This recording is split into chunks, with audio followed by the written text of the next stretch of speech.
Aldous Huxley's novel portrays a dystopian future under the dictatorship of a world state, where every aspect of human life is controlled, from laboratory creation to the grave. He described the story as fantasy, but later wrote, "The prophecies made in 1931 are coming true much sooner than I thought they would. The nightmare of total organisation has emerged and is now awaiting us, just around the next corner." With the rise of brain-computer interfaces and biometric sensors and so forth, all the bodies, all the brains would be connected together to a network, and you won't be able to survive if you're disconnected from the net. All life on Earth is going to be radically changed. It's a fusion of the physical, the digital, and the biological world.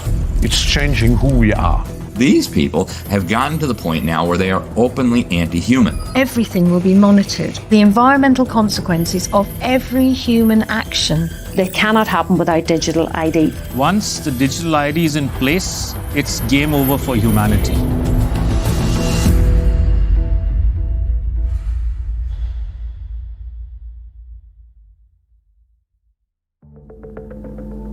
The ideology of a world dictated through science is deep-rooted.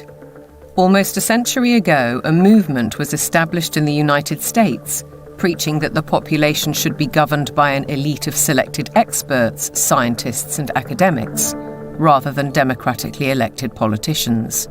They called it technocracy.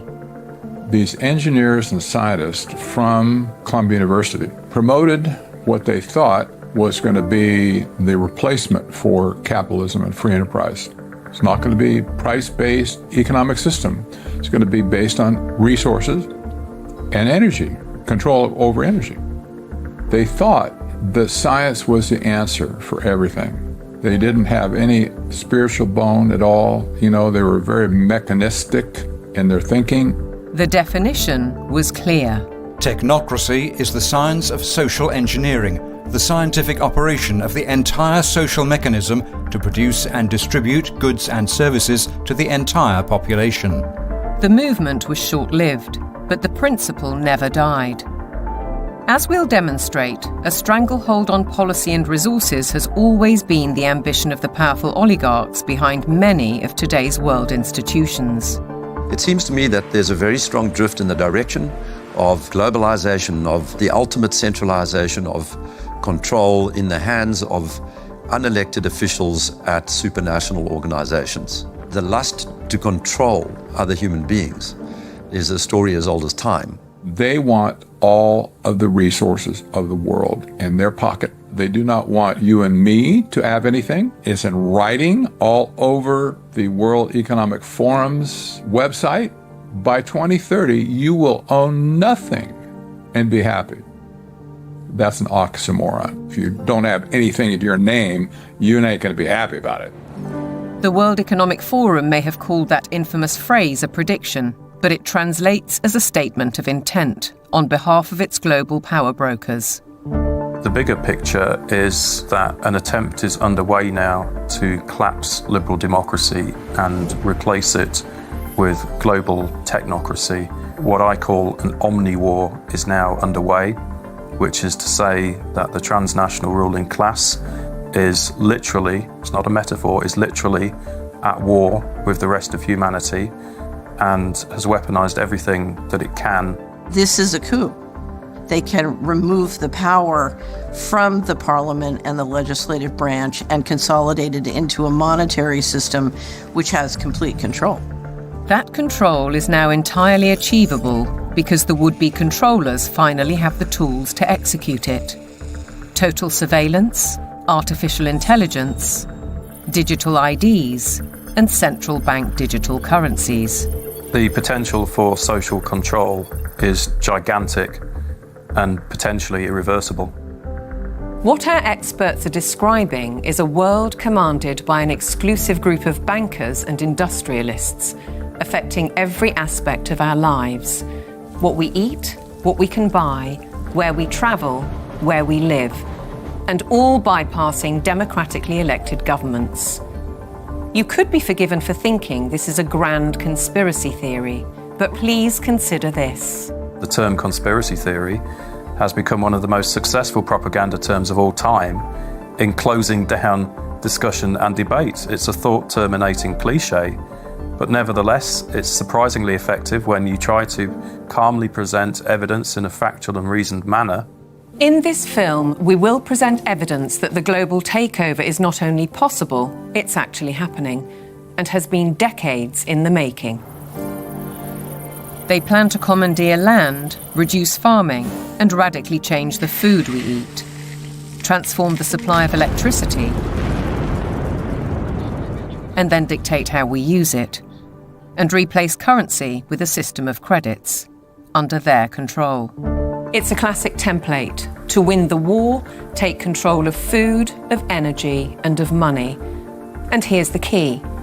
All three strategies are built on the premise of a climate crisis caused by carbon dioxide, a gas that is actually vital for life on the planet.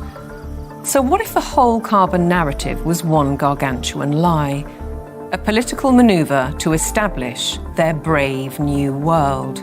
A big lie is a lie which is told on such a scale that ordinary people simply would not imagine it to be possible.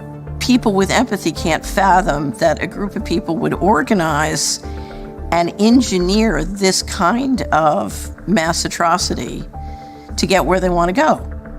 It should come as no surprise that financial kingpins are calling the shots.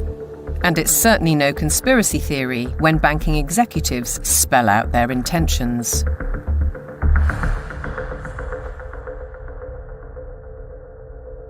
We are on the brink of a dramatic change where we are about to, and I'll say this boldly, we're about to abandon the traditional system of money and accounting and introduce a new one. And the new accounting is what we call blockchain. It means digital. It means having a almost perfect record of every single transaction that happens in the economy, which will give us far greater clarity over what's going on. It also raises huge dangers in terms of the balance of power between states and citizens. We are shifting to a new financial system, but the general population is not shifting to a new financial system. It's shifting to a control grid. CBDC can allow government agencies and private sector players to program, to create smart contracts, to allow targeted policy functions. For example, welfare payment. For example, consumption coupon. For example, food stamp. By programming CBDC, those money can be precisely targeted for what kind of people can own and what kind of use this money can be utilized. A key difference with the CBDC is that central bank will have absolute control on the rules and regulations, and also we will have the technology to enforce that. They're saying we can control with rules. We don't need currency anymore. And so it's no longer a financial system or a currency system. It's purely a digital concentration camp. It's a slavery system. When Catherine Austin Fitts talks, we should listen. She's a former high-level investment banker in New York and held senior office in the first Bush administration in Washington. There may be 1,000 models of how it could work. But essentially, you will have, whether it's a banking account or a credit card, and it can be turned off and on. So my incentive system is not you go to work and work hard and you get money. My incentive system can be based on how you behaved in the last 5 minutes, on a 24/7 basis. CBDCs, as the name suggests, would be issued by central banks like the Federal Reserve in America and the Bank of England, not by high street banks.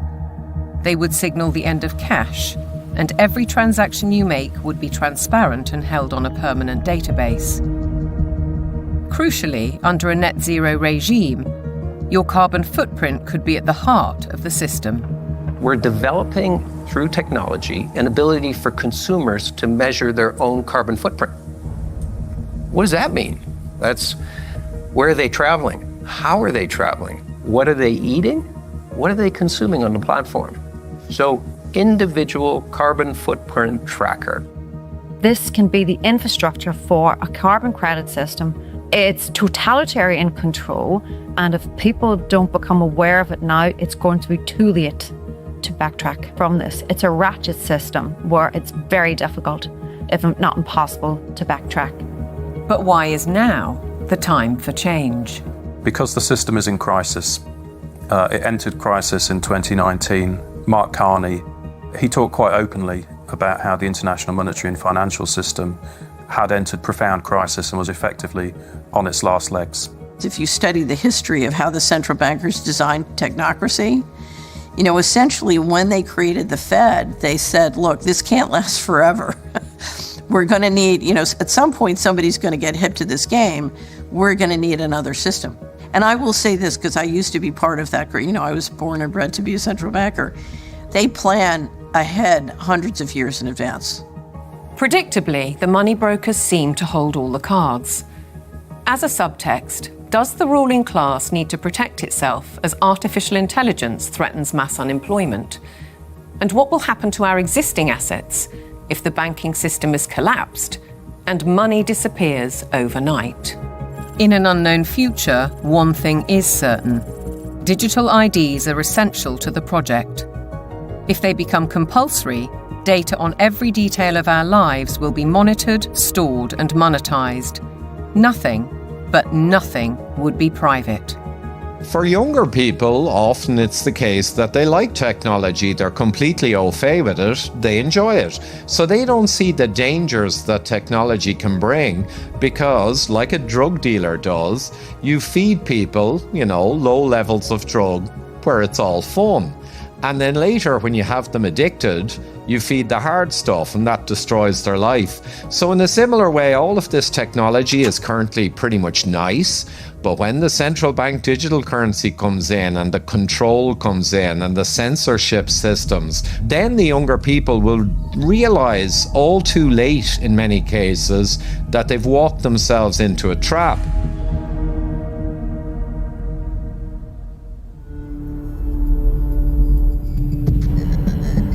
One man who knows the dangers only too well is Aman Jabi, who was at the forefront of digital development in Silicon Valley, California, for 25 years. He left when he recognized the dark side of surveillance technology, choosing instead the peace and beauty of Montana. He's an expert in facial recognition. It's a technique that is used to uniquely identify the biometrics of any face. So, in a device like your smartphone, and most modern smartphones in the last 5 or 7 years, they have a 3D camera module in the front of the phone, which you cannot see. Within that module is a near-infrared projector, which projects tens of thousands of dots on your face. Those dots are then distorted based on the contours and the features of your face. And there's a near-infrared camera then takes a picture of that distortion, captures it, and then reverse engineers the exact profile of your face. In the longer term, facial recognition will be used to unlock your digital identity, which is going to be a tool of control for the agendas that are coming down the pipeline. Elements of that control are already with us. Alexa, good morning. Good morning. You are never alone in your home, and this is why. All your devices at home and all smart appliances, they are all connected on a wireless network. Many of these devices will have cameras, many will have microphones, and so they are monitoring everything all the time. Your smart appliances are communicating with the smart meter and sending it real-time usage data. If there's a Ring camera also in your home, a mesh network is formed and all your devices are being tracked within the home, its location, its usage, and all the data is going to Amazon servers. When you leave your home, all modern vehicles are connected to the internet, so your automobile is being tracked all the time. When you're going under a string of smart LED poles and smart LED lights on the highway and in the streets of your towns and cities, Those form a wireless network and are tracking your vehicle. They are tracking all the devices on you, from smartphones to smartwatches when you're walking on the streets. So data is being collected 24/7 continuously on every human being whenever you are within these wireless networks. And it's obviously not good for health also because of all the electromagnetic radiation. In the long term, the plan is to pretty much lock up humanity in smart cities, which is kind of a superset of a 15-minute city. They've sold all the state and local governments and countries that smart cities are about sustainability and the good of the city. But in reality, the language from the UN and WEF and their white papers is all inverted. So, air monitoring is really about limiting mobility and no car ownership. Right? Surveillance, control via LED grid is why the smart lighting is there. Water management is about water rationing, noise pollution is about speed surveillance, traffic monitoring is about limiting mobility, and then, of course, energy conservation is all about rationing heat, electricity, and gasoline. Another concept one should be familiar with is called geofencing, and think of it as an invisible fence around you, where you cannot go beyond a certain point. And that will be related to your face recognition, digital identity, and access control. Your smart contracts, SoftBrick can turn off your digital currency beyond a certain point from your house. Our world has been turned into a digital panopticon. That means you can be monitored, analyzed, managed, and monetized. Surveillance capitalists are already making billions of dollars selling our information to big corporations, because this kind of detailed knowledge enables them to predict and influence our behavior. Worse, our children are being exploited. There are a lot of board games and other games that are already in the market and have been for over 2 years that have cameras inside and underneath these LED screens that are observing and scoring and emotionally calibrating the faces of all the children. So are all the iPads that they use in schools. They're all manipulating children's behavior by what they display on the screens. And child data is big business. There's a concept called social impact investing, which people should read up on. If your kids are in schools, they are already being traded on Wall Street in real time. They can bet on groups of kids, whether they're going to be successful or not, whether they're going to become computer scientists or environmental engineers. So children have become essentially a commodity and have been for years with this system. And once it's fully in place, it is going to be used to fully control the behavior of children as well as how they behave with respect to, diversity, equity, inclusivity, etc. The Chinese have already gone one step further. Classrooms have robots that analyze students' health and engagement levels.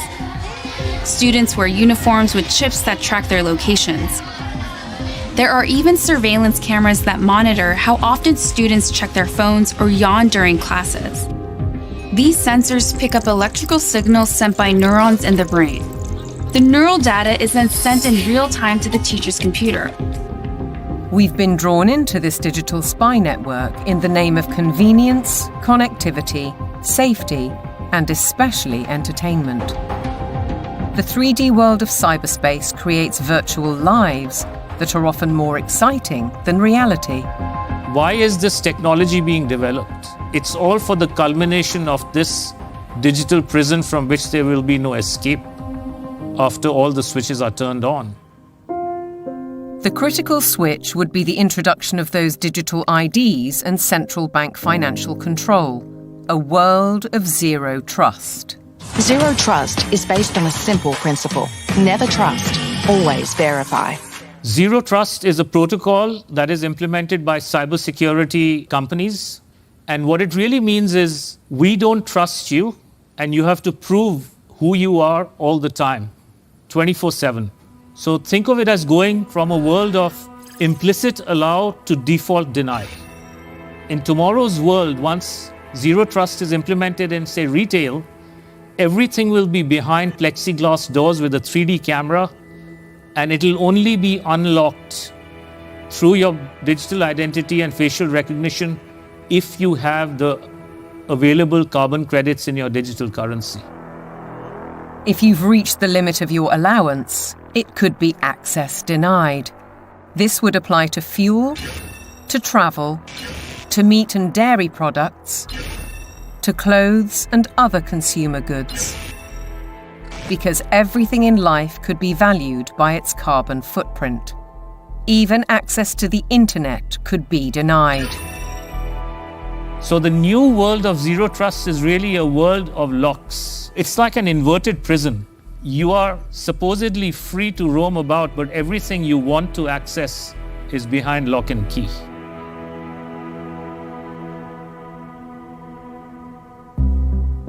Most advances in science, including AI, bring great advantages to the world.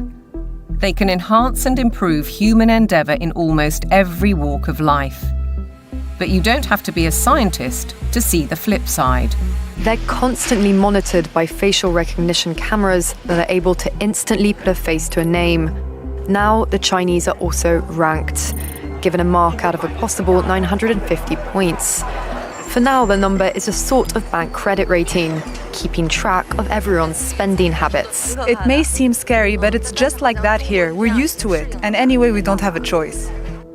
If you think this couldn't happen in the West, ask yourself why so many cameras, smart poles and 5G networks are being installed in your neighbourhood.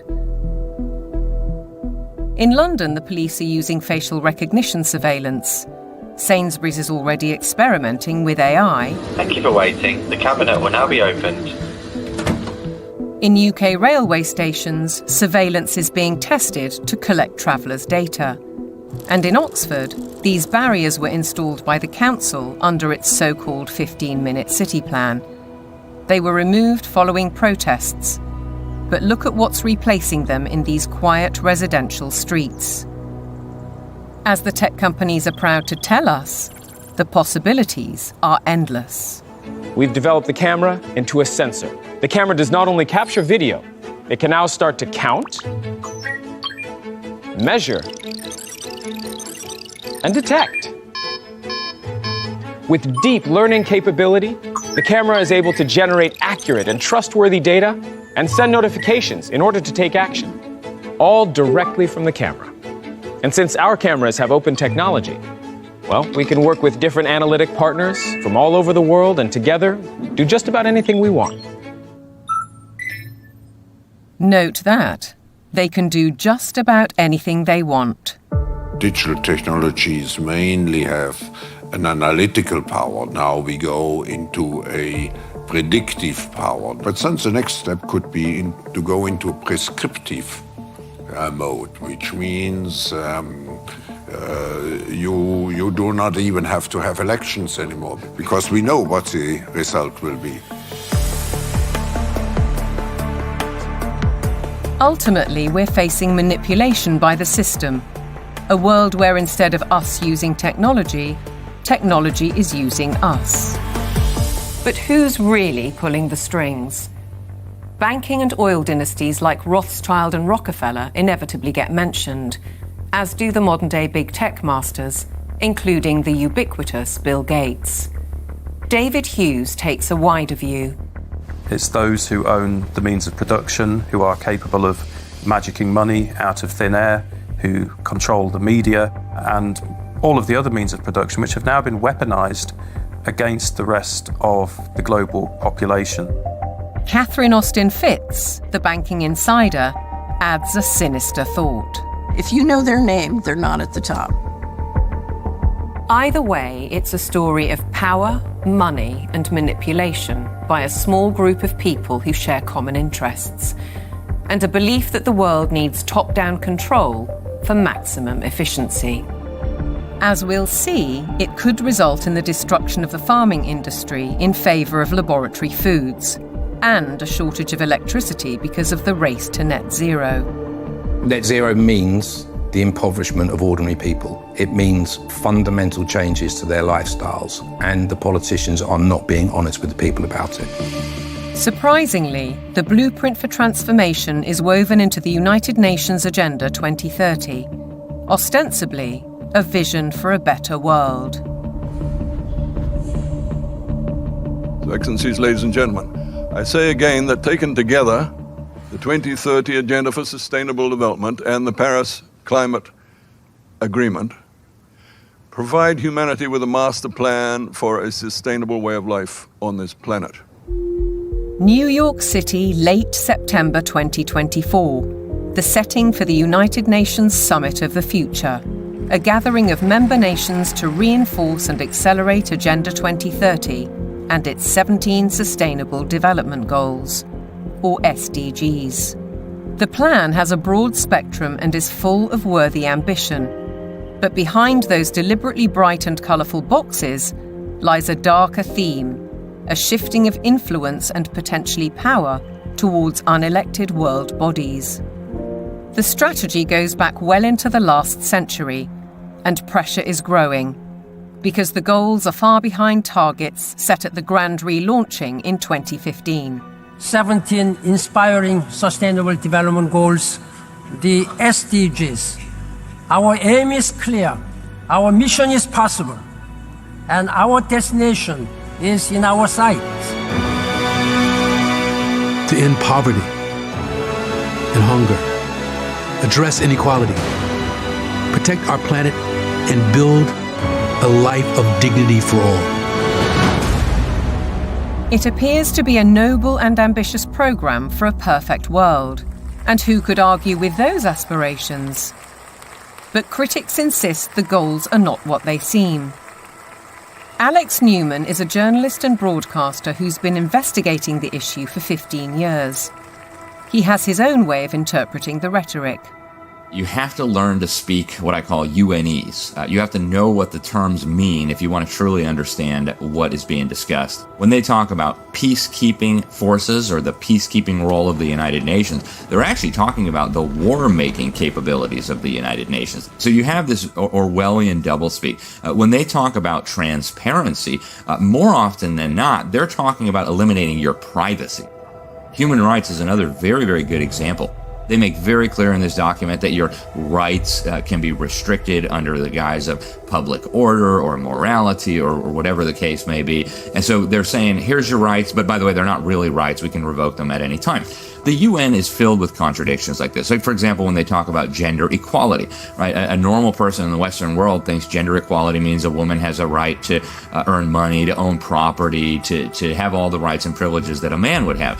When you look at the individuals who lead this movement within the UN, you're talking about radical feminists. You're talking about people who are very interested in dissolving the nuclear family.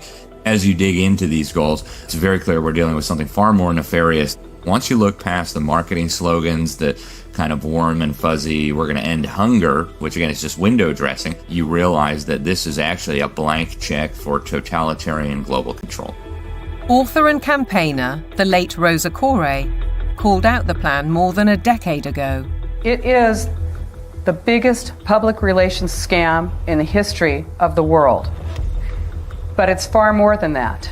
It's a blueprint. It is the action plan to inventory and control all land, all water, all minerals, all plants, all animals, all construction, all information, all energy, all means of production, and all human beings in the world.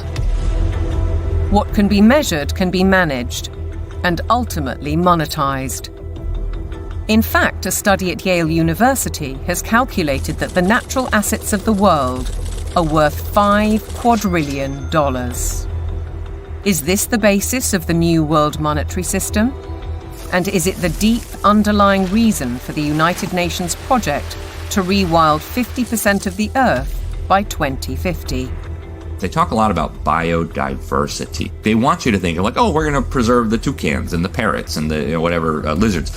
But when you actually dig into this, what they're talking about is creating, and they're working on it now, an international database with virtually all of the genetic material of all of the species on the planet. And then they want to start mixing and matching it. Bill Gates, ultimately, and his buddies want to end up in total control over all life on the planet. Is it a coincidence, then, that Bill Gates has become the largest private landowner in America while planning to build smart cities in which to corral the general population? What is indisputable is that the oligarchs of global business are embedded in United Nations policy. They don't care about the planet. They care about getting in. Finance goes to where it gets the greatest return. There's a move into the green finance. It's all about profit. It's not about the planet. This is not conjecture. Under the guise of climate change and net zero, vast fortunes are already being amassed. Take carbon exchange markets. Companies emitting excess carbon dioxide can buy credits from businesses that are carbon negative. But increasingly, many are paying a high price to offset their emissions against land schemes. Grasslands, forests, conservation projects, and so on. Some legitimate, others not so. Either way, the brokers and middlemen get rich, while having no impact on actual carbon emissions. We've also seen the emergence of natural asset companies, whose name says it all. They identify the asset and then issue shares in that asset out of thin air, essentially. And they can sell it to financial institutions, asset managers, sovereign wealth funds. And then they go public and have an IPO, and that funding is, they say, meant to preserve the natural asset. But elsewhere, they say that their main purpose, like so much else, is to generate profit for shareholders. It has nothing to do with preserving the environment. That is literally just the talking point they think will stick and sell. We're all in it together. We got to save the planet. So let's allow the bankers to create a new racket that makes the natural world collateral. So if everything in nature is to be traded on financial markets, setting a value on the land we walk on and the air we breathe, why do we, the public, have no say? There's no route that an ordinary person can take to make a representation to United Nations. So it's fundamentally undemocratic. What it has done is build relationships with billionaires. Right from the start, the rich and powerful have enjoyed undue influence in the UN's inner sanctum. In fact, the Rockefeller family part-financed its headquarters in Manhattan. Hand you, Mr. Lee, my father's check. Thank you, Mr. Rockefeller. Between them, the Rockefeller family has funded hundreds of organizations and, as a consequence, spread their authority on civil society, institutions, banking, education, and global politics. The Rockefellers always believed in world governance. In the 1950s, their Special Studies Project report declared, "The UN stands, finally, as a symbol of the world order that will one day be built." In 1973, David Rockefeller co-founded a non-governmental organization which still carries international power today, the Trilateral Commission.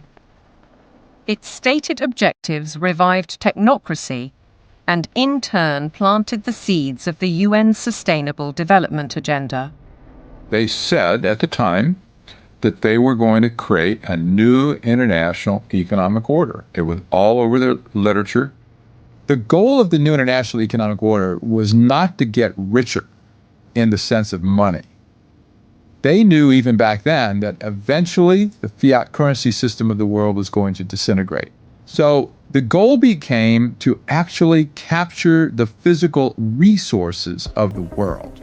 All wealth historically has come out of the ground.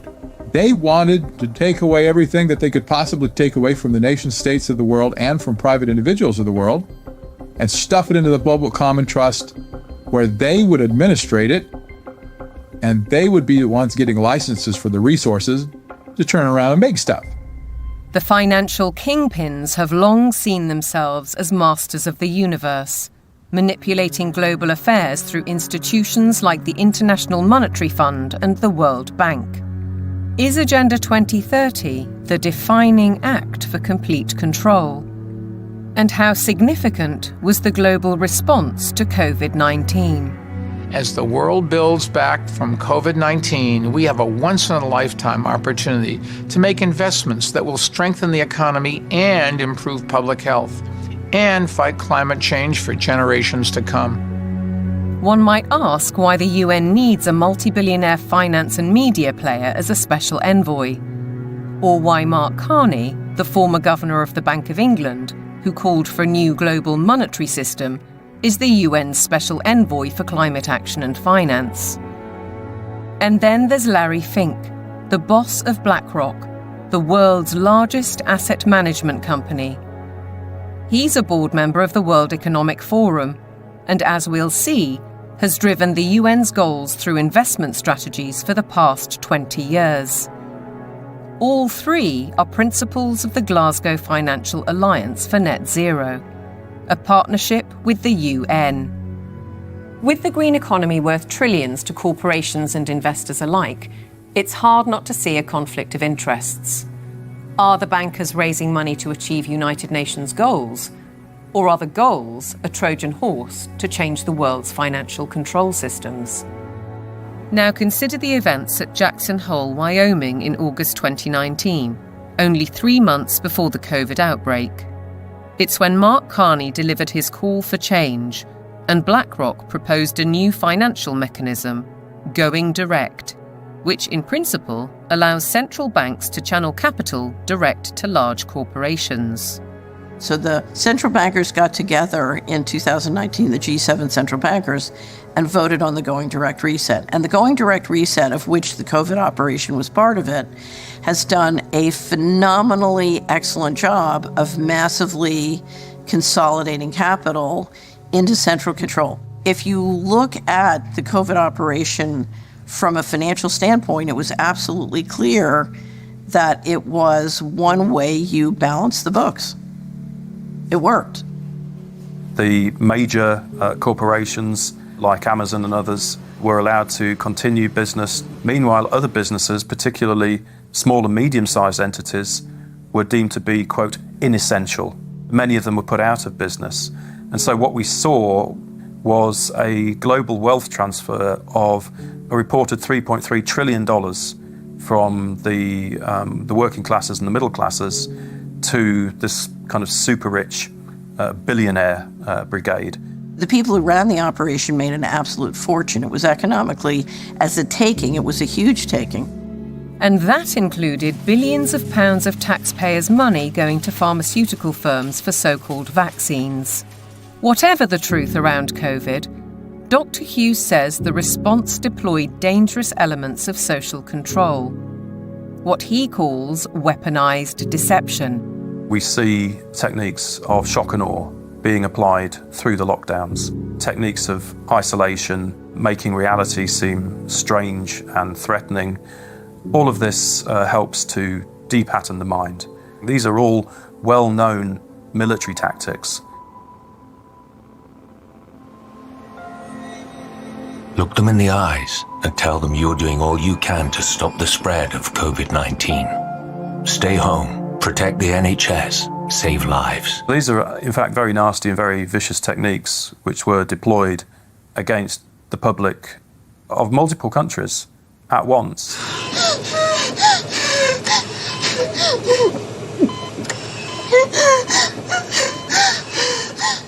These are forms of serious psychological abuse.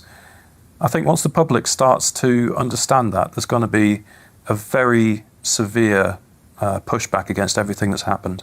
The general population cannot fathom the psychopathy of the vision that they're facing. So they can't fathom that a group of people would organize and engineer this kind of mass atrocity to get where they want to go. Be aware then of the World Health Organization, the UN's most powerful agency. Since COVID, the WHO has sought to increase that power to unprecedented levels through amendments to its pandemic treaty and the international health regulations. A key driver is its One Health initiative. One Health is a concept that was created to enable the WHO, with these documents, to take over jurisdiction of everything in the world by saying that climate change, animals, plants, water systems, ecosystems are all central to health. That places the Director General in a key position to influence world events, another potential conflict of interests given the WHO's financial backing, particularly from the pharmaceutical sector. Its accounts for 2022 show that an eye-watering 84%, or $3.656 billion of income, came from voluntary donations. The top 4 sources of these donations included the Bill and Melinda Gates Foundation and Gavi, a public-private vaccine alliance also heavily supported by Gates. People see the WHO as a benign organisation, and there are still areas where the WHO does useful stuff. But the biggest focus now is purely on a tiny disease burden where investors can extract a large amount of wealth. This has shifted the WHO's focus very much to this emergency agenda, which is very false. Pandemics are very rare events. This is why we now have a WHO that promotes vaccines all the time, because that's what the money is coming in to support. So instead of being a World Health Organization, we have a World Vaccine Organization, and that seems to be the only thing they're touting. What's in the treaty has got nothing to do with health. It's a business deal focused on the most profitable business imaginable, pandemic profiteering. The other part of it, they're setting up a huge surveillance network. We're talking about $31 billion a year. They have to surveil for variants of viruses, and they will find them. They just have to decide there's a threat, not even a real harm. Experts are preparing for what is known as Disease X, or the next pandemic virus. They're creating a supranational, self-perpetuating pandemic industry. The latest scare is monkeypox, renamed Mpox, a disease highly unlikely to affect the general population. Nevertheless, the WHO has acted. The emergency committee met and advised me that, in its view, the situation constitutes a public health emergency of international concern. If you get to declare the emergency and then profit from it, there's a big problem, isn't there? It's essentially a build-out of big pharma, and the WHO is essentially looking to be their marketing and distribution arm worldwide. WHO! The people say no! WHO! The people say no! We're fighting for really the right to own our own lives. We're fighting for that freedom versus a sort of corporate authoritarian structure or medical fascist structure, which is what is clearly interests are trying to impose on us. Changes to the WHO's regulations are expected to be voted through in the coming months. As we speak, the UK government is fully behind them. Meanwhile, in common with many other global institutions, the WHO tries to silence criticism and dissent, branding it misinformation. The science, it says, is settled. Digital platforms are being misused to subvert science and spread disinformation and hate to billions of people. This clear and present global threat demands clear and coordinated global action.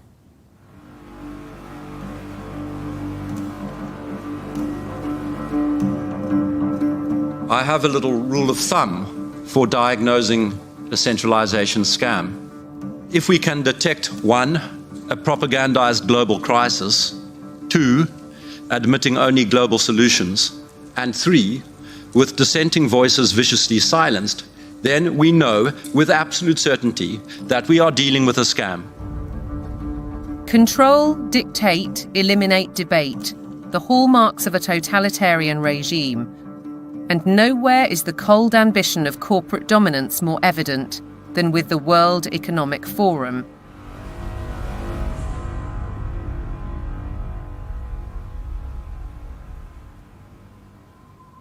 Klaus Schwab founded the WEF in 1971. His mentor was Henry Kissinger, statesman, political shaper, and close confidant of the Rockefellers. The organisation now employs 800 people and has programs in business, academia, and in training future global leaders. It's far more than its famous annual meeting in Davos. Over the last 50 years, the World Economic Forum has blossomed into an enormously influential organization with all of the major corporations as stakeholders or trustees and all funding the World Economic Forum to ultimately fund the UN World Government Plans and Agenda 2030. Klaus Schwab is the public face of stakeholder capitalism, a planned system of central ownership and control that has little to do with democratic process and is uncomfortably close to communism. It's a partnership between global corporations, governments, and what Schwab refers to as civil society, NGOs, and so-called think tanks. The agenda is driven by finance, which gives the unelected and unaccountable oligarchs huge influence, if not control, over policy.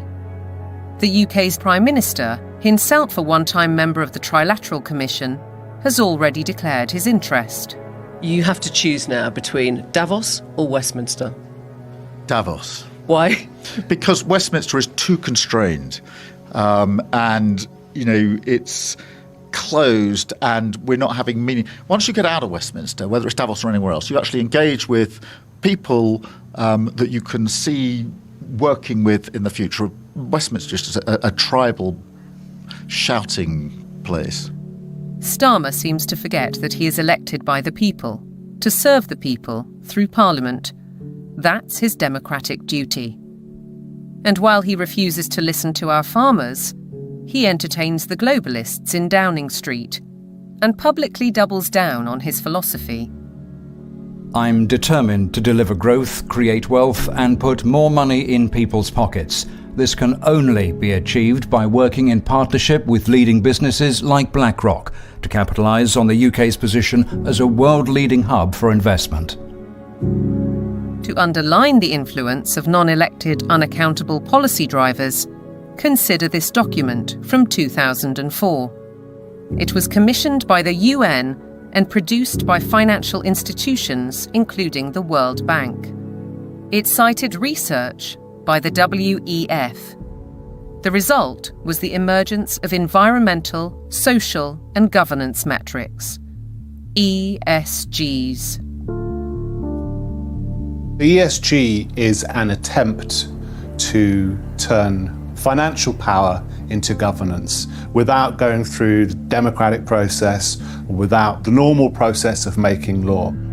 ESGs allow major asset management companies such as BlackRock to impose ideologies on businesses and consumers across the world through their investment strategies. BlackRock's billionaire chairman and CEO, Larry Fink, also a board member of the WEF, remember, is clear. You have to force behaviors. If you don't force behaviors, whether it's gender or race or just any way you want to say the composition of your team, you're going to be impacted. Now we get ethics, green ethics, racial ethics, gender ethics, driving corporate decisions about who may have money, what they may use their money for, and how they're going to behave in society and what they're going to do with it. This is a new form of political power that isn't accountable, isn't transparent, and it isn't democratic. We, the public, are being manipulated. Our lifestyles, our culture, and our future, be it through forced woke ideologies, intrusive technologies, so-called pandemics, censorship, or information which is too often propaganda. Your compliance is vital to the agenda. To impose global solutions, the leadership needs you to believe in global problems. Climate change is here, it is terrifying, and it is just the beginning. The era of global warming has ended, the era of global boiling has arrived. This stuff is so fantastically stupid, it's hard to believe that they're doing it. There is no climate emergency. That is a total scam. If they came out and said, hey, we want to destroy your economy, we want to destroy the middle class of your country, and then ultimately we want to make you a slave to a one-world government, it just wouldn't be as appealing as saying we're trying to save the planet for future generations.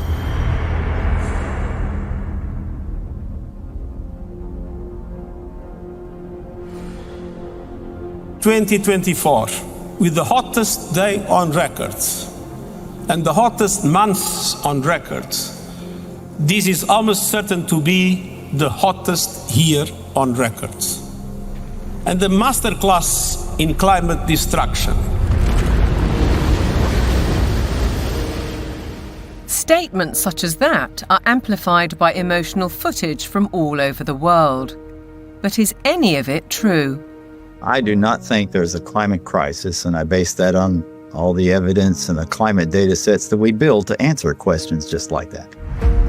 We actually use satellites to monitor the global temperature, the true global temperature of the atmosphere. And we find there is a rise. It's about 1.5 degrees per century, which is certainly something that's manageable and the Earth has seen before. Compared to the 19th century, which was about the coolest century in the past 10,000 years, we're warmer. But we're about the same as we were 1,000 years ago, and certainly cooler than we were about 5,000 to 8,000 years ago. John Christie is a highly regarded climate scientist who developed the measurement of accurate temperature records using satellites. His evidence is critically inconvenient to the climate change industry. I'm not popular in most of the climate community, that's for sure, because much of the climate community depends on climate model results. Tens and hundreds of millions of dollars have gone into that industry of climate modeling, and I show, well, you folks have failed. But yet they prop up the entire political world that tends to support this. In 2017, I came to work and there were 7 bullet holes in our office suite. And so some people are pretty upset that the evidence that we build and show that can stand the test of time and can stand up to cross-examination is just not going along with their issues and their desires. So let's consider these statistics on the Earth's atmosphere. 78% is nitrogen, 21% oxygen, other gases make up less than 1%, and carbon dioxide accounts for a mere 0.04%, the majority of which is natural. Can man-made CO2 really be a problem? Roy Spencer and I are going on the assumption that all the warming that you see is due to carbon dioxide emissions. And so we find that that's a pretty modest warming. But see, that's a big assumption.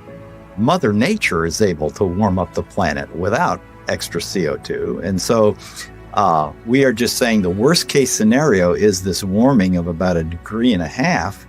And that's certainly not a catastrophe at all. On the contrary, carbon dioxide is vital for the world's survival. The greater the concentration, the better plants grow. In fact, according to NASA figures, the world has become 14% greener in the last 40 years. During the last cool period before industrialization, let's say 200 years ago or so, it was below 300 parts per million. And during the ice ages, it was even lower. And that's a dangerous level because plants struggle to survive when the CO2 is at a low level. And so the biosphere becomes less diverse and less available to support the animal life. So low CO2 is not good for the planet as a whole. Where is the logic then behind the UK's decision to spend £22 billion on facilities to capture carbon? The greatest controversy of all revolves around readings from ice cores. CO2 levels can be measured in bubbles of air trapped in ice thousands of years ago. By aligning this to temperatures, scientists have argued that carbon dioxide is the cause of global warming. However, closer inspection leads to the opposite conclusion. Once the temperature starts to rise, you will see the carbon dioxide rise about 500 to 1,000 years after. So the CO2 actually lags the temperature changes. But what of the extreme weather events, which are increasing and driven by climate change, according to everyone from the top of the United Nations down? Professor Christie says there is no data to support those claims. And what we find is that virtually every one of these claims is false. The extremes are not increasing. Hurricanes are not increasing in intensity or frequency. Same with tornadoes or thunderstorms or floods or droughts. It's just going along like it always has with the natural variability. Why aren't we looking at the surface data sets that are constantly adjusted upwards? Why aren't we looking at the 40.3 record at Conisbee, which the Met Office is very proud of, on July the 19th in 2022? And when we did a freedom of information request at the Daily Sceptic, we found that there were 3 Typhoon jets landing on a runway next to the measuring device, because Conisbee, as they call it, is actually RAF Conisbee. It's a military airport. The temperature lasted for 60 seconds. Sticking a thermometer up the backside of a jet aircraft is not probably scientifically the best place that you can sort of determine temperature measurement, particularly when you then morph it into a global database, which the Met Office has, and then tell dear old Antonio Gutierrez that the globe is boiling. The whole thing is junk. How we came to the point where we think that we're going to prevent bad weather from happening by eliminating fossil fuels is just about the most nonsensical, illogical thing that I can imagine. And the whole world is caught up in this nonsense. So how did the carbon story take hold? Meet the man who invented climate change, according to The Telegraph. His name? Maurice Strong, an oil tycoon, a Rockefeller associate, and a man with an extraordinary talent for moving between high finance, politics, and the United Nations. Strong was a member of the highly influential Club of Rome, an institution formed in 1968 at a Rockefeller property on Lake Como in Italy. A group of scientists, academics, and industrialists discussed what they saw as an urgent crisis: the impact of human activity on the planet. I don't think we can sustain current growth trends much beyond, say, the lives of children who are being born today. To prove the thesis, they commissioned computer modelling at the Massachusetts Institute of Technology. This research laid the foundations for an agenda that's persisted for over 50 years. Cut use of autos, use less electric power, have fewer children, limit growth. All of this was fueling this ideology that there's too many people on the planet, there's not enough resources, and that something has to be done. The natural world in which man lives and on which he depends is indeed deteriorating, is being destroyed in many instances at a rate that is accelerating and that can only continue to accelerate unless we begin to control the activities that are having this destructive impact. In 1975, the Club of Rome published a second report, Mankind at the Turning Point. The lead quotation was telling. The world has cancer, and the cancer is man.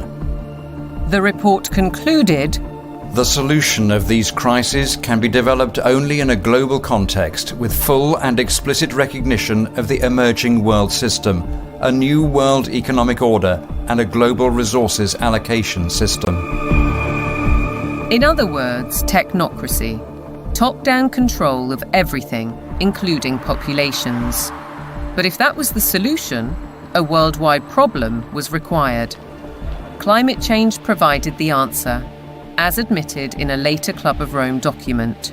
This is the quote from page 115. In searching for a new enemy to unite us, we came up with the idea that pollution, the threat of global warming, water shortages, famine, and the like would fit the bill.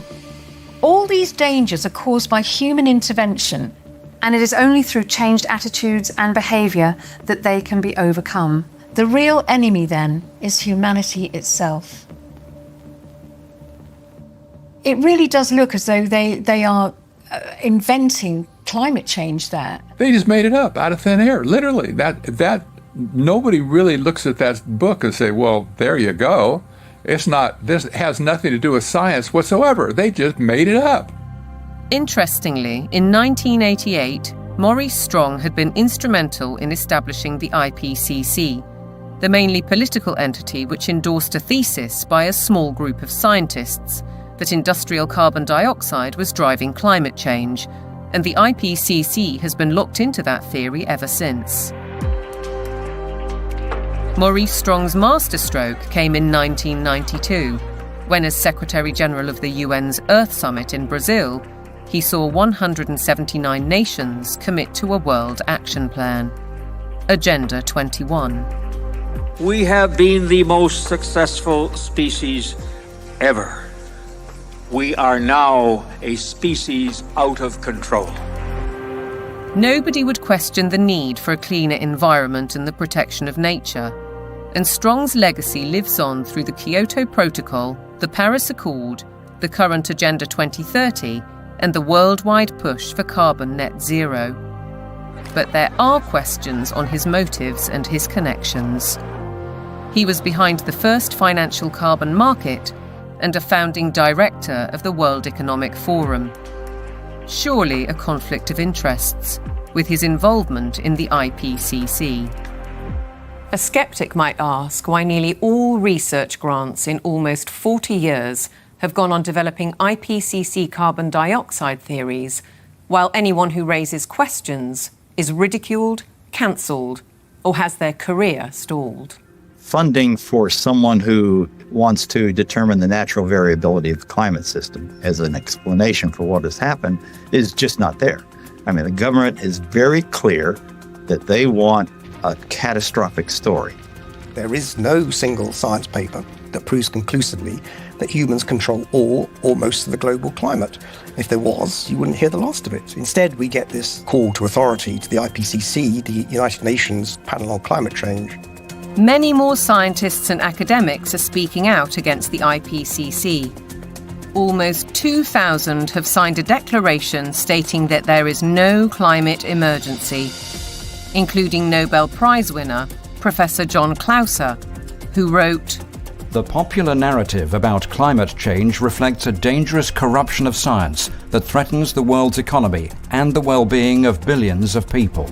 We need to have a full and honest debate about the science, and it needs to be discussed in Parliament, it needs to be discussed in the media, it needs to be generally discussed, and we need to sort of bring the drains up, if you like, on all of the science to see what is there really a threat. That debate is highly unlikely, because the juggernaut of net zero careers on, with trillions at stake. What is certain is that the repercussions will affect the food we eat, ravage our countryside, and have a disastrous impact on our energy supply.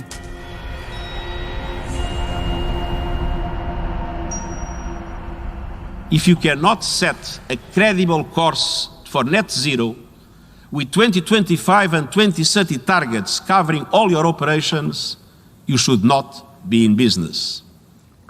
Well, net zero is insanity. It's pure insanity. I mean, the idea that you can remove 85% of the world's energy, which comes from hydrocarbons, within less than 30 years and replace it with the sunbeams and the breezes. It shows a complete lack of economics, societal effect. It shows a simple lack of the progress that we've made over 300 years. Nevertheless, net zero is enshrined in UK law, with the government passing the Climate Change Act in 2008. A 100% reduction in emissions by 2050 from 1990 levels was included later in a strategy document. But experts argue that the policy is fatally flawed. Europe's mad dash towards net zero is effectively economic suicide. Politicians are purposely impoverishing ordinary people, purposely deindustrializing Europe, where companies are forced to move to countries where they have access to cheap energy, whether it's the US who frack and therefore have cheap gas, or whether it's to China, which is still predominantly producing from non-renewable, especially coal. It is literal economic suicide.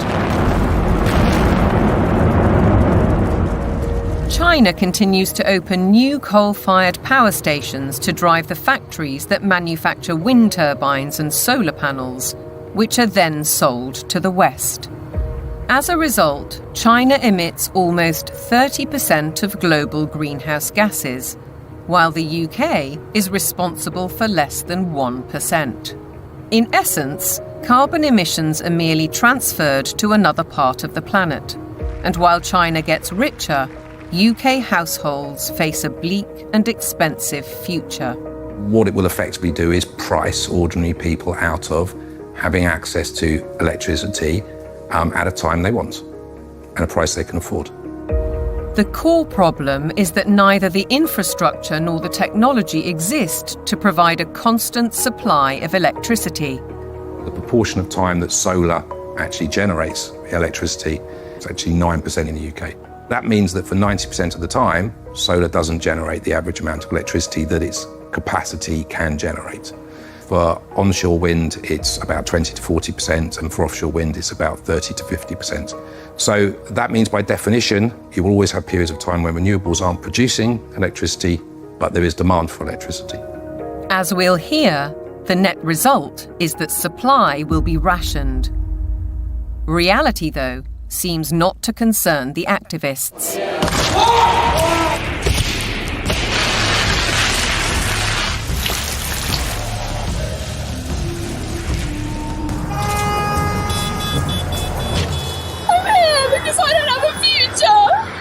I look at some of these hysterical youngsters and some of the hysterical oldsters as well, screaming about the climate is collapsing and all that sort of thing. And you think you haven't got a clue what would happen if you removed hydrocarbons. You haven't got a clue. You'd be back in service, like probably your ancestors were. You'd be skivvying on the land, in big houses with warlords, calling themselves aristocracy and all that sort of stuff. You want to go back to that? Fine. Get rid of hydrocarbons.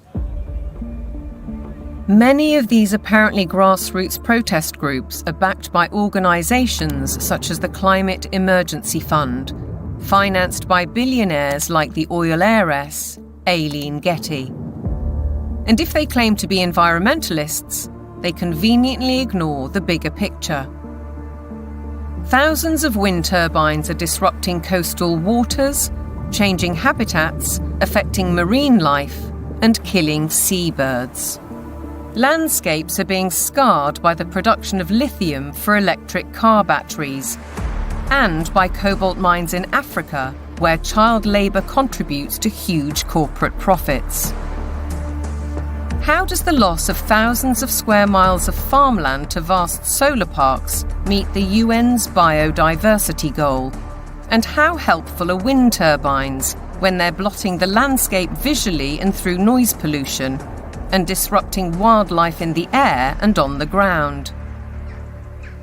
The glorious mountain terrain of southwest Wales is a stark example. It's a landscape breathtaking in its beauty, untainted and largely untouched by humans. A haven for wildlife, a place where life runs its natural course. Yet this is what's planned. Mega turbines designed for offshore, reaching 700 feet into the air and dwarfing the hilltop forests. Planning permission is being sought for the so-called Bryn Cadwyn Energy Park. If you put one in the valley floor, it would be standing some 40 metres above the valley floor, so above the horizon. But they're not putting them in the valley floor, they're putting them on the top of the hills. So it'll be standing some 600 odd metres above sea level up there, casting a shadow over our solar panels. Justin Cotter lives right in the centre of the proposed development. He's fighting to preserve the countryside he loves. And across the mountain, Jason and Josie Barker are equally aggrieved. It feels very much like it's exploitation, using the climate crisis narrative as its supporting evidence. So it feels like it's being abused in a tremendous way, and there's going to be a lot of destruction done in the name of doing good, which really just seems utterly backwards. And if we really want to protect nature, then some of the best way of doing that would be to leave it well alone, especially in the wilder places, and let it flourish. We certainly found that being here. The more we've lived here, the more we've worked with it and encouraged it, the more it's come back. All of those spruce trees on top there, they will have to go to make way for turbines. All of that. All of this spruce will be gone. To build a 230-metre turbine in that location, it's going to take some crane to lift the 240-tonne nacelle onto the top of the tower some 180 metres up. So they'd have to stabilise all the ground for the crane, stabilise the ground for the actual turbine, put in a concrete plug basically in the ground of some 1,000 tonne of steel, 4,000 tonne of concrete just as a base. They'll need to be lit. It'll take away the dark skies. It's totally devastating. It would just be catastrophic damage and destruction.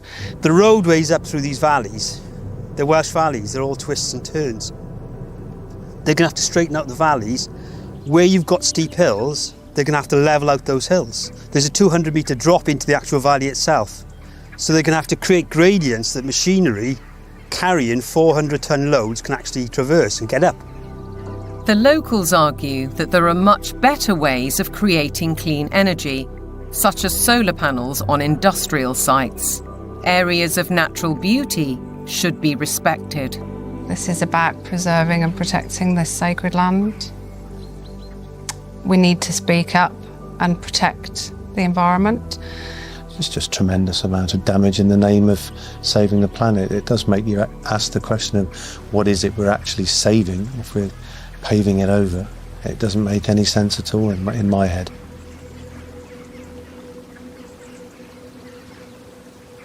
The proliferation of turbines and solar panels certainly seems at odds with protecting biodiversity, and experts argue that the economics simply don't add up. If we are going to go on to full net zero, we not only have to change our electrical system, but we have to change the other 66% or more of the rest of our energy needs as well. So we need to triple the amount of renewables just to cover our present electricity generation. And then we need to triple again to cover all of the other usages like, transport, space heating, and industry. So it's almost a tenfold increase in the amount of renewable energy that we're producing. Ralph Ellis has analysed 3 government reports and says all have grossly underestimated costs. 2 of the reports ignore the need for that crucial backup when the wind doesn't blow and the sun doesn't shine. At present, this is the only such site, Dinorwig in Wales. But going by the government's own figures, Ellis says the equivalent of 2,000 Dinorwigs would be required. The overall cost would run into trillions of pounds. It's an energy fantasy because none of this has been thought through. Battery plants are one alternative to back up the national grid, like this one already constructed in Australia. But again, they offer limited supply. We're facing a situation where, if fossil fuels are eliminated, it will be impossible to maintain a constant supply of electricity. You can't instantly put on new supply, so what you have to do is control demand. And to be honest, they're quite open with this. If you look at the National Grid's latest paper on this, they talk about demand management. And the system is, electricity will only be available at a price you can afford when the wind is blowing and when the sun is shining. And when the wind isn't blowing and the sun isn't shining and the 1 or 2 hours of battery storage have been used up, the way they will reduce demand is by simply increasing the price of electricity so that demand falls to the available level of supply. Part of the control that the government has, or part of the means by which it can manage the demand, is through the use of smart meters. Effectively, smart meters allow them to do minute-by-minute pricing, which means that as the intermittent renewable production goes up and down, they can effectively change the price at which you can use electricity. So essentially, it's going back to pre-industrial age where the weather determines our lifestyles and our energy use. A government-sponsored report from the UK Fires Organisation agrees that targets will not be met and therefore electricity usage will have to be cut. They say we'll have a quarter of the power by 2050, and they say there'll be no travel, there'll be no meat or no beef lamb, there will be restrictions on clothing, and we will live in mud huts. And it's not an exaggeration, they use the word earth. The United Nations use the word bamboo, impacted earth, soil detritus. This is what they're writing. But what of the claim that renewable energy will be cheaper? Not so, says Derek Bertelsen. We can also look at the accounts of these renewable energy companies. And what we see if we look at those is that the cost of production is considerably higher than the market price of electricity. And therefore, without these subsidies, these renewable companies would go bust. Ironically, the anticipated reduction in supply comes at a time when demand is about to skyrocket, with the explosion of surveillance systems and artificial intelligence. BlackRock's Larry Fink predicts that by 2030, data centers will use 30 times more power than a single city. Where's that power going to come from? Are we going to take it off the grid? What does it mean for elevated energy prices for everybody else if it's that? I think it's going to represent some huge societal questions that we have not addressed, the negative side. Forget about the use of it, but just the generation of it is massive power. If the race to net zero will affect our energy, it could also have a devastating effect on our food, as global policies and the march of corporations accelerate.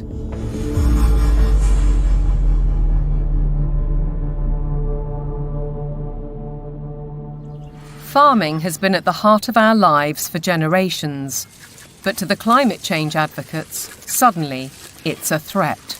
A lot of people have no clue that agriculture contributes about 33% of all the emissions of the world. You just can't continue to both warm the planet while also expecting to feed it. Doesn't work. One thing John Kerry didn't mention was that farming and agriculture contributes 100% of the food that we need to eat. So that's a little kind of an important detail that he ought to have mentioned. And I think what we're dealing with here is actually a global war on agriculture. I believe they are demolishing our food infrastructure, partly to cause a crisis, right? And I guarantee you, mark my words, we're going to be in a food crisis and they're going to say it's climate change. I wouldn't say it's about saving the planet, no. I would say it's about land grab and about profiteering and corporatization of our food sector. It's basically a pharmaceutical industry taking over the food supply. If I can switch everybody from real food to pharma food, then 100% of the agriculture industry can go through my publicly traded stocks, and I have complete control. So the idea is we get rid of farmers, we kill any naturally grown food, and we engineer food in manufacturing plants and laboratories. But I assure you that those guys are not eating this. Bill Gates is one of the familiar corporate faces, and he's investing heavily in the food revolution under the guise of avoiding climate disaster. Cows alone account for about 6% of global emissions. So we need to change cows. And while he talks up the perceived problem, Gates is pouring money into the supposed solution: artificial meat and genetically modified crops. Crucially, anything that is invented or altered can be patented. The core of his agenda is he wants to do in agriculture and pharmaceuticals, by the way, what he did in the computer world. True power, massive, incalculable wealth comes from owning intellectual property and then monopolizing it. They want to make it so that every single organism that is used for food is ultimately under their control, either through the 3D printing or through this genetic manipulation. So we're moving now very rapidly toward this totally centralized food system where a tiny handful of corporate interests in bed with totalitarian government will dominate the food supply so that there is only a giant public-private partnership with total control of all food, all energy, and I believe water will be next. While the global machinations continue, thousands of farmers fear for their livelihoods. And the new UK government's first budget has multiplied those fears. By reducing relief on inheritance tax, they're penalising those who would want to pass their farms to sons or daughters. The National Farmers Union described it as a disastrous budget for family farms that would snatch away the next generation's ability to carry on producing British food and see farmers forced to sell land to pay the tax.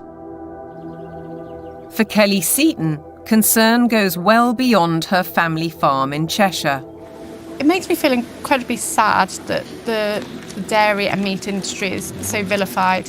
You will never find anything as nutritionally complete as milk and meat. The food that is going to replace milk, meat, and all of the other products that we produce in this country is going to be very nutritionally lacking.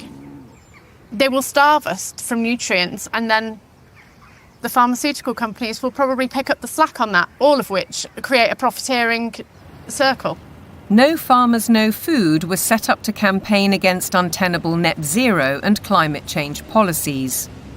Farmers, says Kelly, are being dealt a deeply unfair hand.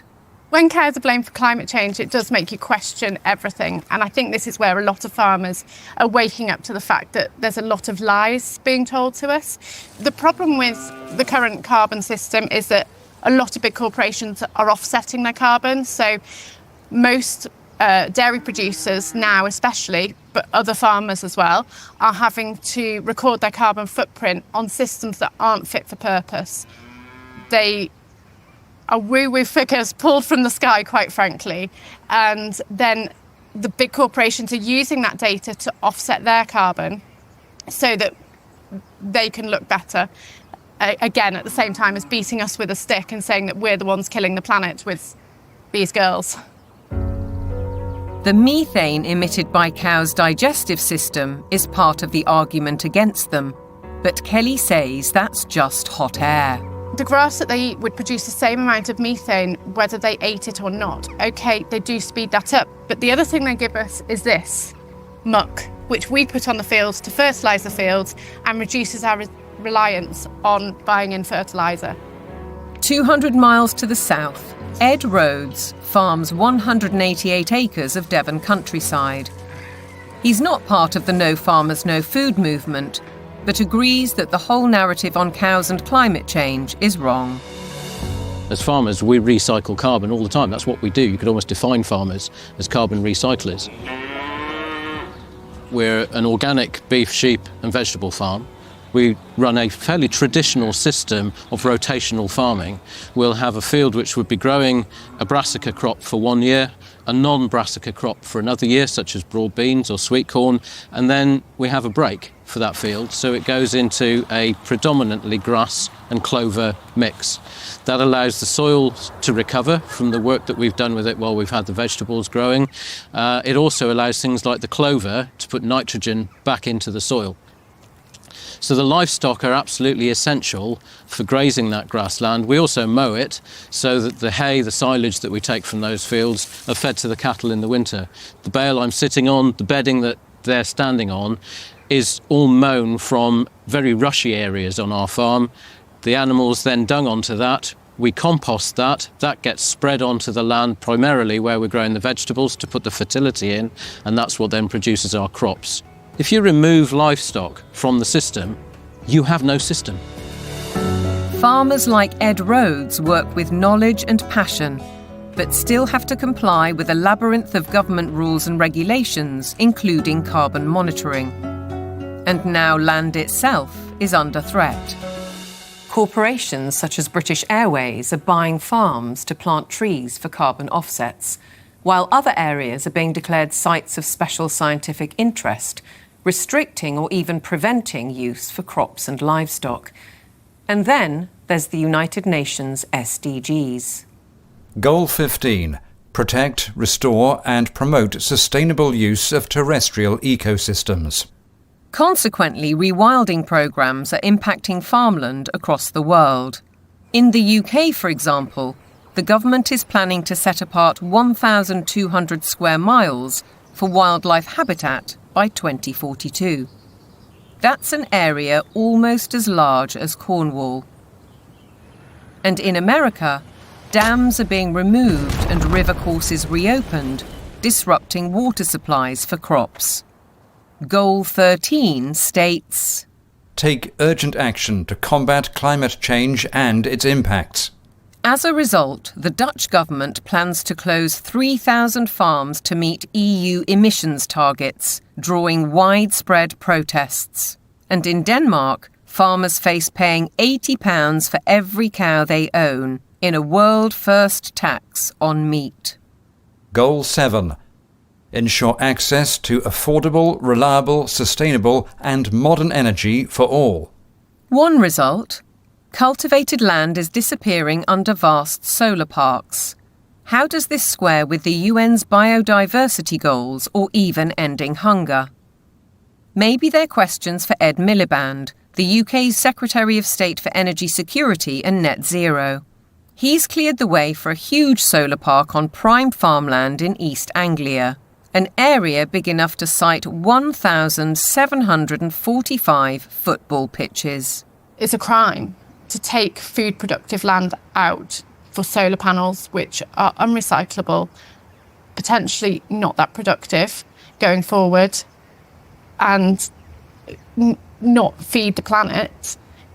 It is absolutely catastrophic. We've gone from being 78% self-sufficient in 1984 to now less than 60% self-sufficient. I think it's about 54%, which I think is set to fall even further this year. On top of all that, British farmers are being paid not to produce food under schemes like the Sustainable Farming Incentive. Kelly Seaton understands that many farmers accept the money to balance their books, but has this warning. When you look at how many farms are selling up, how many arable farms are struggling, we're walking into food shortages, and I think we're going to end up eating more processed food, maybe lab-grown meat, and I think that's part of the plan. The squeeze on farming is self-evident. Our supply of natural food is under very real threat, just as the WEF predicted. Worse than that, Catherine Austin Fitz says that with programmable currency, you wouldn't have a choice. No one in their right mind would ever eat this stuff. But the reality is, once they have control of your transactions, they can dictate what food you can and cannot buy. If they want you to buy pizza made with insect-based flour, that's what you're going to get.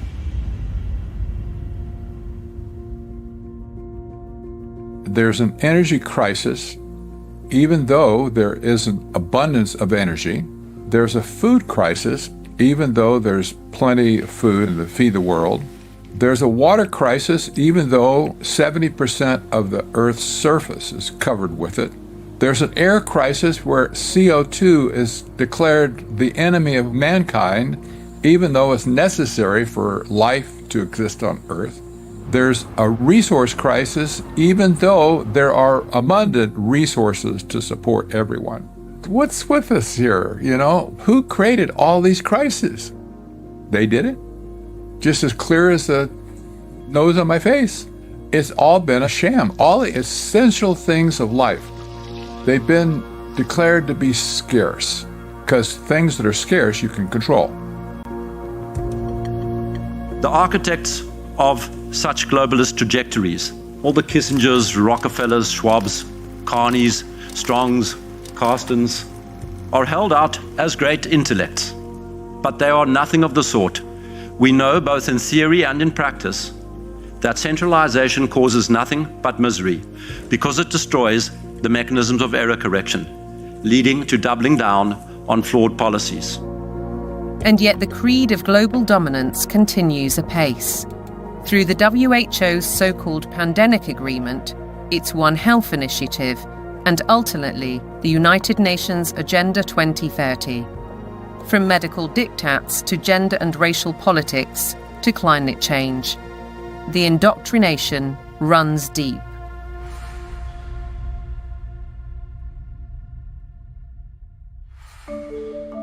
Local councils have been sucked in by the tentacles of global power, encouraging them to spend vast amounts of time and taxpayers' money on climate schemes, without challenging the rationale. Local councils have taken these actions because they are part of or lobbied by a network of green organisations throughout the United Kingdom. For example, UK 100, there's also C40 Cities, and there's the Global Covenant of Mayors.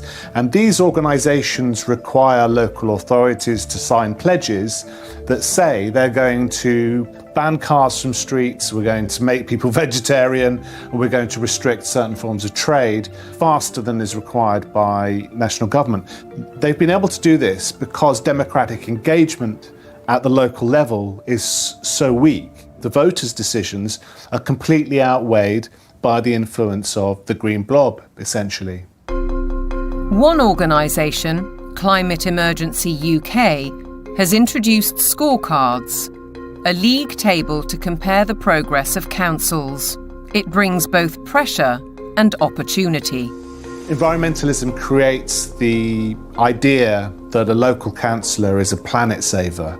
And of course, there are organisations that, like the UK 100, that are going to flatter people in that position. They're going to indulge those people and say how important they are, whereas most of the rest of the public are going to probably see them and say, what the hell are you doing?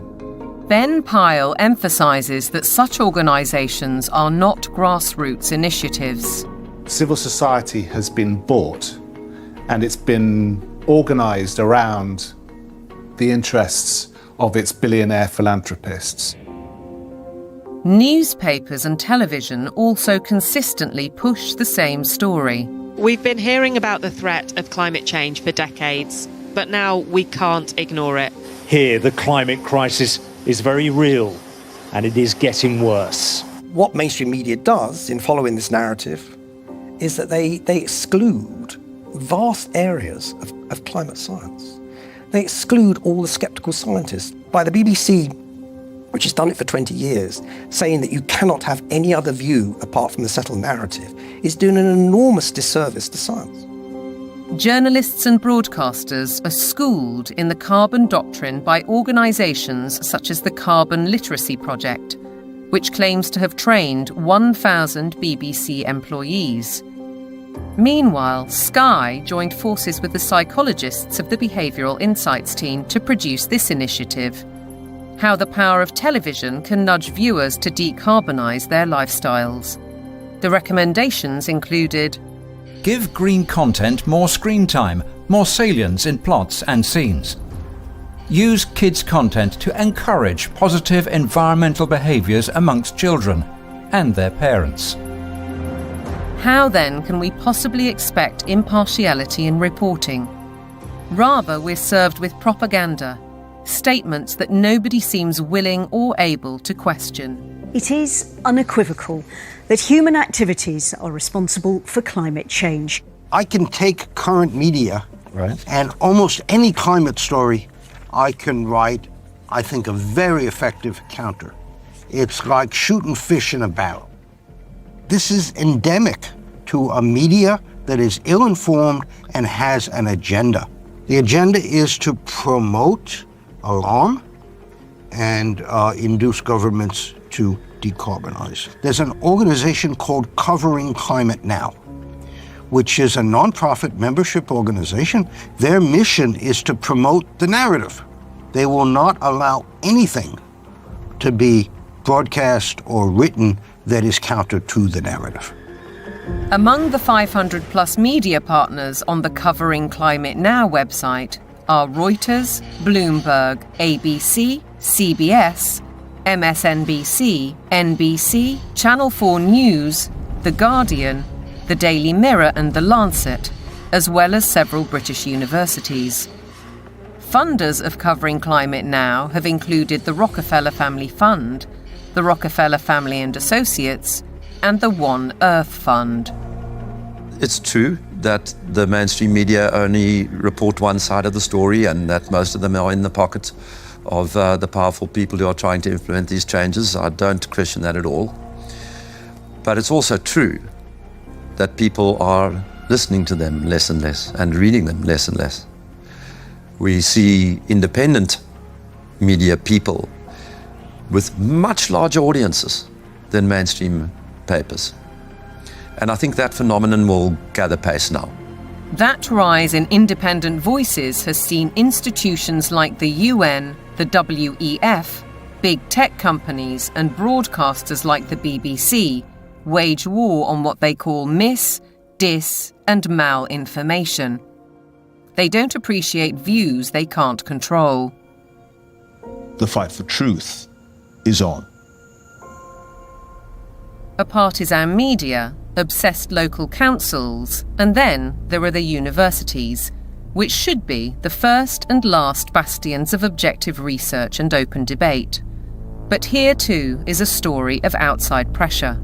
With the drop in government funding, the shortfall has been made up from other sources, and those tend to be NGOs, private organisations. For example, the Gates Foundation and the Wellcome Trust. Invariably, money from private organisations will come with vested interests. These vested interests, according to Professor Moss, drive university teaching towards business goals and ideologies at the expense of critical thinking and levels of academic achievement. One new initiative is the European Network on Climate and Health Education, led by Glasgow University. Medical students have been trained to accept that climate science is an established fact. Increasingly, climate change is harming people's health. You could say it's the largest health emergency of our time, and I do need to be ready to help tackle this challenge. Can the outcomes really be free of prejudice when the backers include the WHO and major pharmaceutical companies? This new collaboration will help train the next generation of medics with the skills they need to treat the health impacts of climate change and deliver more sustainable healthcare. That's why health leaders from across the public and private sectors are coming together to support this transformative new network. Academics, right from the beginning now, are socialised to orientate their research towards the money. So this, I think, is quite damaging when it comes to fearlessly pursuing the truth wherever it may lead. That doesn't really happen anymore in academia. It's more about pursuing the money wherever that might lead. It makes me feel distraught. It makes me feel that the whole purpose of university learning has been subverted. The influence and ambition of big business, the mission creep of so-called woke thinking, the cancel culture, the suppression and smearing of those who dare to question. Shockingly, the conditioning starts in the youngest of minds.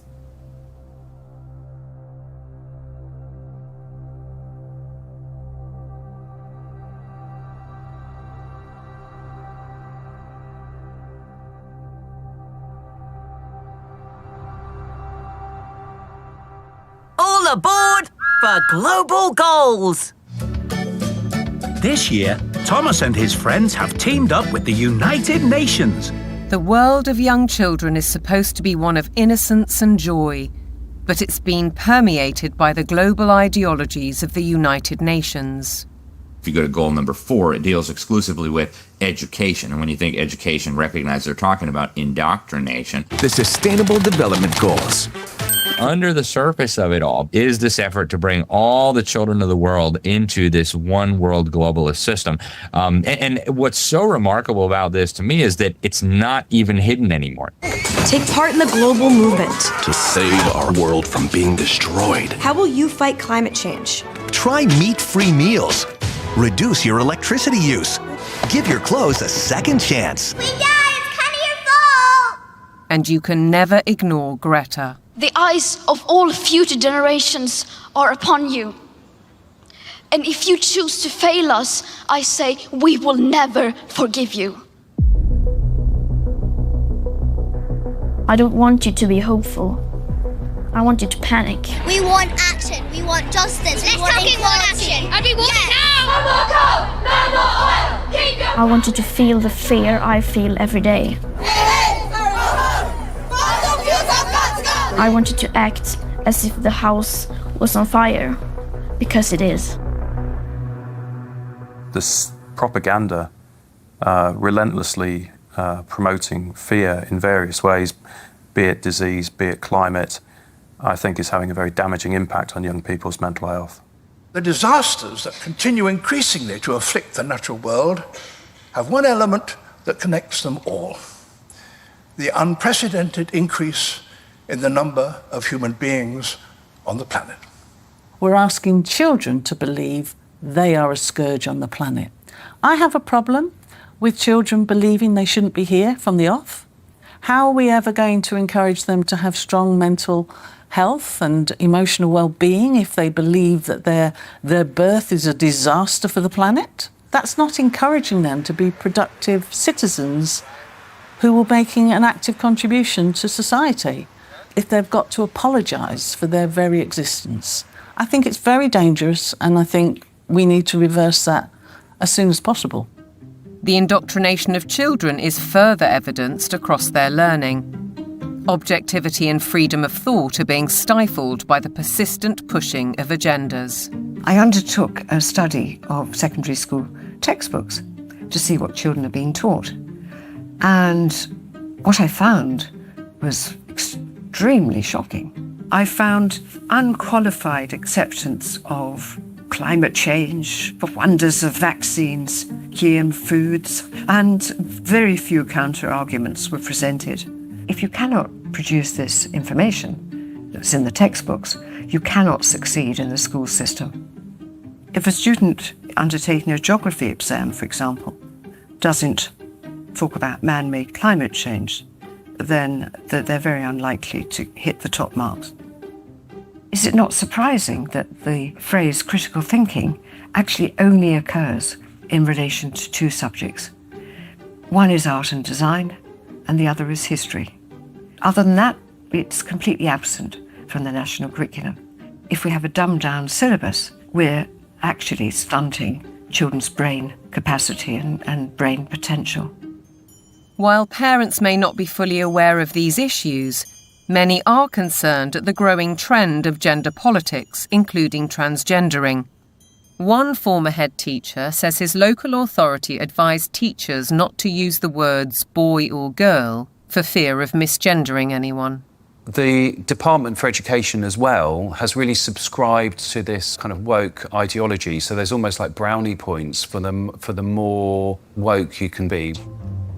Why do you have makeup and lipstick and glitter on? Because I think it looks pretty. Oh! You don't think it looks pretty? What schools have done is employ third-party agencies to deliver material for which the third parties most certainly have a vested interest in. And I wouldn't have a problem if it was I'm there in school to ask children to accept me as I am. That's fine. We all need to be tolerant and liberal in a diverse society. My problem is that what they're actually doing is more of a form of evangelism, which is this is who I am and you might be too. In my heart, I've always known that I'm a girl, Teddy, not a boy, Teddy. I wish my name was Tilly, not Thomas. Language carries so many meanings and messages, and if schools are encouraging social transitioning, that's not a neutral act. That's a significantly impactful act. Dr. Fraser is also highly critical of the World Health Organization's recommendations, suggesting that 4-year-olds should learn about sexual stimulation. It's harmful. They don't need to know it, and in fact, for those children who are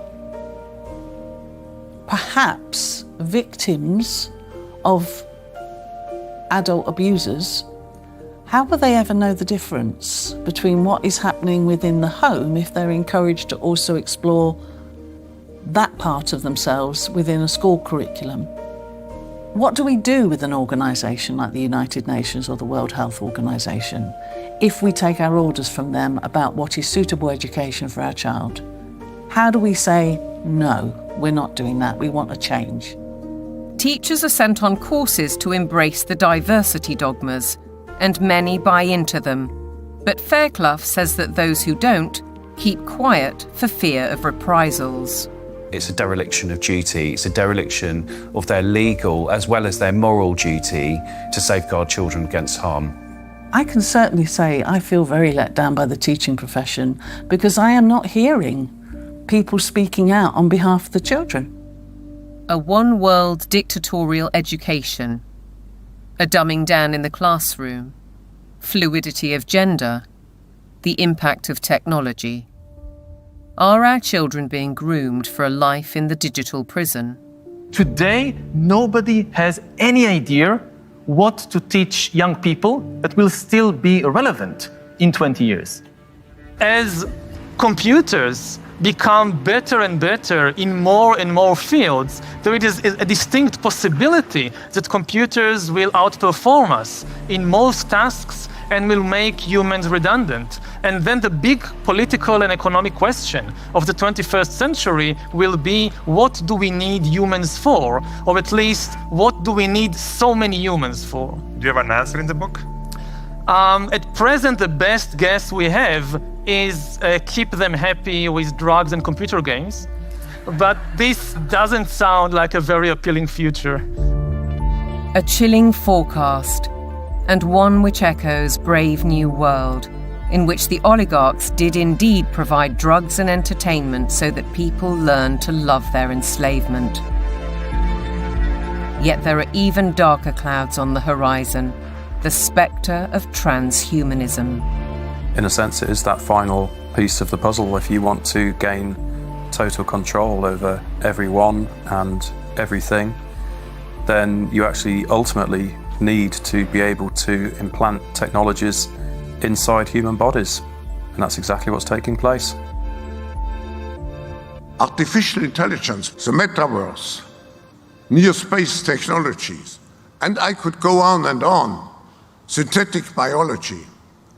Our life in 10 years from now will be completely different, very much affected, and who masters those technologies in some way will be the master of the world. These modern technocrats seem wedded to science and technology at the expense of our human spirit and ingenuity. They aspire to a data-driven world which is robotic and predictable in every sense, with no room for creativity or individual choice. But if the goal is, and always was, population reduction, maybe they're right on track. We feel too afraid to have kids because we feel that we're heading towards civilization breakdown. People under the age of 35 are more likely to report climate change as a reason not to have children. I've decided not to have kids to do my part for climate change. If I don't think the future is worth anything, then I'm not going to have children. If I think it is worth something, I will have children.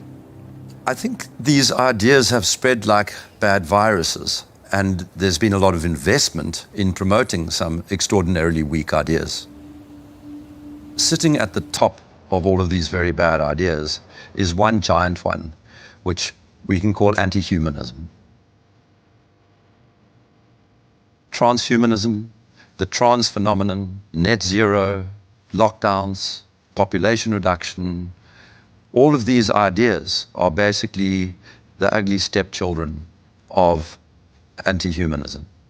They are, as I read it, essentially two competing ideas in the world at the moment. One is that humans are the best feature of the observable universe, the only creatures capable of creative thought and generativity and of creating explanations for how reality works, that humans ought to be revered and ought to be cherished, that we should plan for their flourishing, that we should be planning for the flourishing of as many people as possible, that human agency ought to be respected, that civil liberties ought to be respected, and that the imposition of top-down, one-size-fits-all policies on humanity is completely incompatible with that kind of worldview. Set up against them are people who regard humans as the scum on the surface of the little blue dot, people who regard humanity as some kind of blight, people who believe that the earth needs rights to protect it from these horrible humans. And I think it is a deeply sad reflection of the state of our societies that so many people live in the latter camp, but I'm definitely not one of them.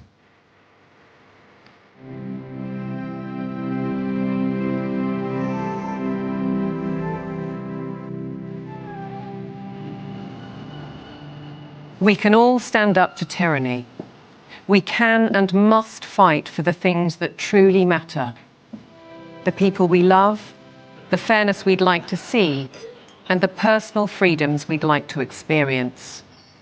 We should not be bullied, nor should we accept the influences of those who would split our society, be it by race, by gender, by culture, or anything else we hold dear.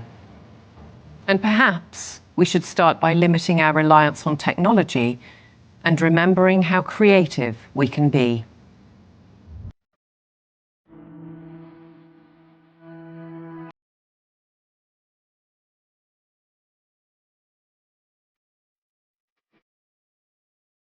Once you've seen it, you can't unsee it. You can't go backwards.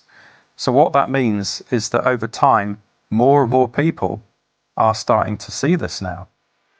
The powers that be have no choice but to keep pushing forward for their global technocracy. They're the ones who are attempting the controlled demolition of liberal democracy. They have only one route they can go, and they are tobogganing towards disaster. On the other side, we the people have no choice but to fight back against all of this.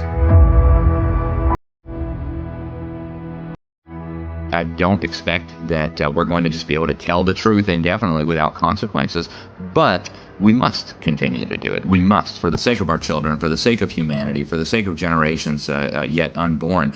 We have no option but to stand against this evil. If you look at where this thing is going, I'm not going there, okay? And whether God takes me out or the leadership takes me out, I don't care. I'm not going there. And the only way we cannot go there is if we can find a better pathway. And the only way we're going to find a better pathway is with transparency. If I want to live as a virtuous human being, I need to live amongst people that are free. And if one understands that one mustn't live on their knees, even if you have to die on your feet, you must share truth, because truth is the weapon for free people.